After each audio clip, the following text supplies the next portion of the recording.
វាល្អមែនឆ្នាំទៅហឺនឹងខ្ញុំយកទៅដាំរយៈពេលមួយអាទិត្យខ្ញុំដកមកហឺឡើងសូទៅពុះ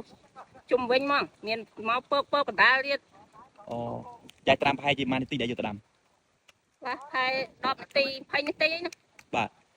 អញ្ចឹងពេលចាយយកទៅដាំយកពេលប៉ុន្មានថ្ងៃដែលចាយកកាយទៅឃើញរឹសច្រើនមួយអាទិត្យទៅចាយចាចង់ថារឹសច្រើនមែនគោយ៉ាងម៉េចអានេះគឺត្រង់រឹសច្រើនឬសូទៅពុះសូមខាងខ្ញុំដូរមើលខ្ញុំចង់ដល់ទៅឡងជាប់ធំលើព្រោះវិញទៅថតមើលអូត្រាំទៅឃើញថាប្រសើររឹសច្រើនហ្នឹងហើយចុះដងដើមមើលកម្លាំងអីអត់តាមមើលទៅដងដើមវាគឺកម្លាំងល្អមកមើលតាហឺចាញ់ល្អហើយដើមក៏ល្អដែរអូ